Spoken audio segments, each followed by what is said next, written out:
বল পাঠালাম তো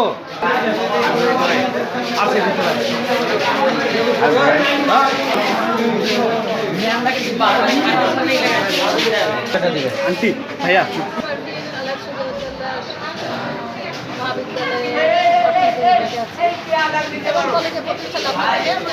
আপনার কলেজের এই যে শিক্ষার্থীরা আপনাদের যে অধ্যক্ষের বিরুদ্ধে যে দাবিগুলো জানাচ্ছে এগুলো বিষয়ে আপনি কতটুকু সঙ্গত বা মনে করছেন বা আপনার অভিমতটা বলবেন? আসলে একটা কলেজ পরিচালনা করতে গিয়ে তো অনেকগুলো কমিটি, তাই না?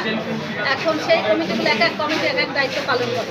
এখন অর্থনৈতিক যে কমিটিগুলো সেগুলোর সাথে আমি প্রথম থেকে আজ থেকে কোনোদিনই জড়িত না, এবং এদের সঙ্গে আমি কোনো লেনদেন বা কথা বলতে আমার প্রয়োজন হয় না, কারণ তারা সেগুলো কালেক্ট করে প্রিন্সিপাল স্যারের সঙ্গে কথা বলে। আর কি বলবো, এই তো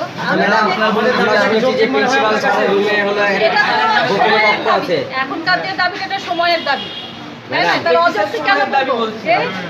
এখন আমরা দেশটাকে গঠন করতে শিক্ষার্থীরা দাবি করছে যে প্রিন্সিপালের রুমে গোপন কক্ষ রয়েছে যেখানে বেডের ব্যবস্থা রয়েছে। এখানে আমার কারণ আমি এর সঙ্গে আগে আমরা দেখিনি, ওদের মাধ্যমে আমরা জানি। ম্যাডাম নিজেও জানতো না যে এটা আছে যে ম্যাডামরাও জানে, ম্যাডাম স্যারেরাও জানে। একটা রুম না, আমরা জানি ওখানে ওয়াশরুম আছে। না ম্যাডাম বলতেছি যে আপনি কার্যকলাপ করতে এগুলো কি আপনার জানা ছিল? এটা কি আমরা আগে জানতাম? ওটা বেশি আমরা জানতাম। আপনার কি ফাইল নিয়ে চলে এসে আপনাদের কলেজে এটা বলেন? ফাইল নিয়ে গেছে সেটা আমরা আজকে সকালেই জানলাম যে আমাদের নাকি ফাইলটার নাম বলেন? রেজুলেশন খাতা, ওই খাতাটা নাকি মিসিং।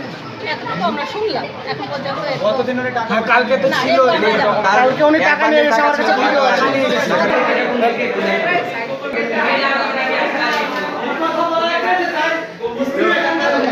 এদিকে আসেন, ওয়াশরুম আছে, এই যে এটা হলো প্রিন্সিপালের রুম, এই যে বেড খাতা